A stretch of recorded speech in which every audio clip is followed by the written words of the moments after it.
Well, Bungie was back this week with their weekly news dump, and it gave some info on what's coming up soon, as well as a few snippets going on at Bungie and outside the game too. Well, today I'm going to check out all the news, including the huge sleeper buff coming.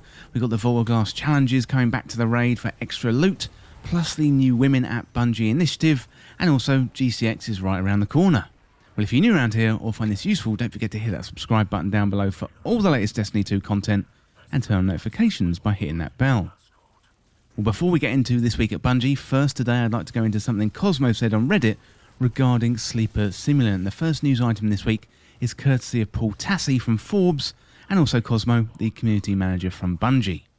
So first up, we've got the Sleeper Simulant buff. So Paul said in his article, so this season Destiny 2 players were looking forward to a buff of linear fusion rifles, the long neglected heavy weapon type, but the end result has been somewhat underwhelming.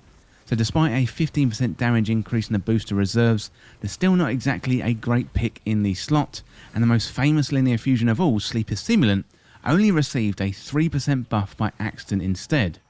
Well, that is all about to change. So Destiny community manager Cosmo took to Reddit to explain the upcoming buff to the Sleeper Simulant, which should hit in a few weeks' time. So Cosmo said on Reddit, I'm looking at the bug right now, and the 3% was not intentional. It's going to be fixed in the next update, early next month. Bad news is we are not buffing up to 15% like promised. Looks like it's going to be 16.5% increase over last season. Well, for more context, the buff was a flat increase to precision damage multiplier, which worked fine on all legendary LFRs and most exotics. Sleeper has a non-standard base precision damage multiplier, so benefited from the buff very differently than everything else. Also note that this makes the Sleeper the highest damage per shot by far, very competitive burst damage, but its body damage is a lot higher than all other LFRs, so it's going to be much more forgiving if you miss that crit. Well, really good news there for fans of Sleeper Simulant, but let's get back to this week at Bungie. So Bungie said, this week at Bungie, we are walking the runway. So it's Fashion Week, and the community is strutting its stuff on social media right now, and all the best Guardian looks are on display. Swagger, drip, whatever you want to call it. There's some fabulous armor sets out there, and here are just some of the few that have caught our eye. And there's some really good screenshots on the This Week at Bungie from the 10th of June 2021, and you can go to the Bungie website to check those out.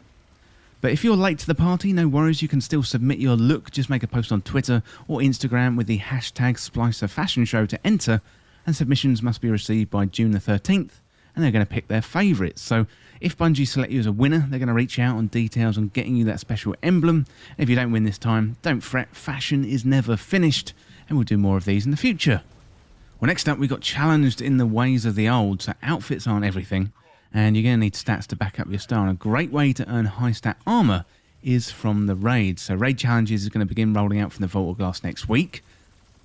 And if you decide to take the plunge day one or watch the action online, you are going to be familiar with how to complete these challenges, but proper execution is still key. So why make these harder than they need to be? Well, because more risk equals more rewards. Whichever encounter has its challenge mode active each week will reward an additional chest if you are successful, so good luck.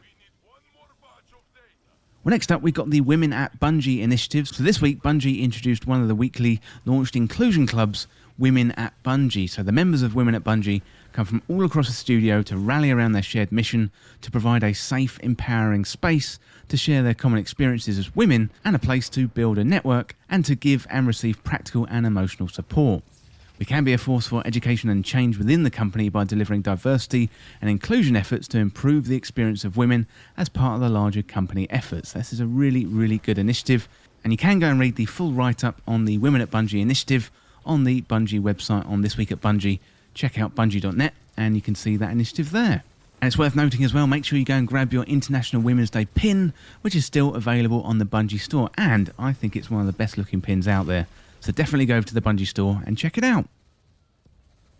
Well, next up, we got Space. So what started many years ago as a community meetup at a bar is now blasted off into space. So the Gaming Community Expo, GCX, is kicking off next week on a virtual space station, which you can visit from June the 17th through to June the 20th.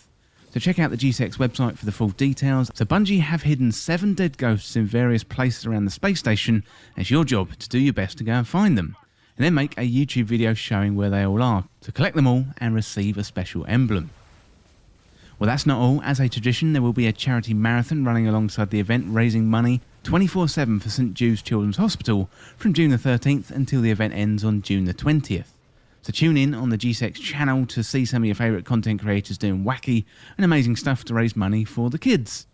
And we're going to be offering another special emblem for any $50 donations during the charity marathon. Exact amount, no more, no less, and one emblem per email. Just make your donation during any block while the marathon is active, and you're going to receive that emblem code in an email soon after the event ends. So one more thing, we're going to be donating 7 Erisman statues signed by the voice of Erisman, Morla Gorondona.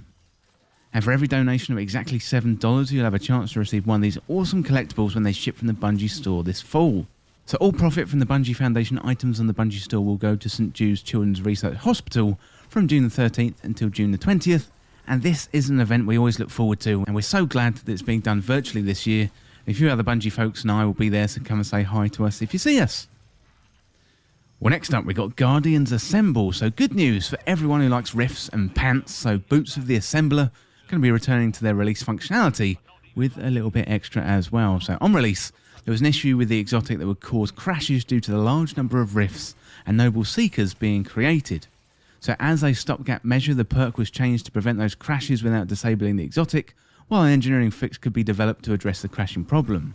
Now that work is done, to prevent the crashes in the first place, they can return to their former rift-tastic glory in our next update. And also, now empowering Noble Seekers will properly proc Benevolent Dawn and the Attunement for Grace Warlocks.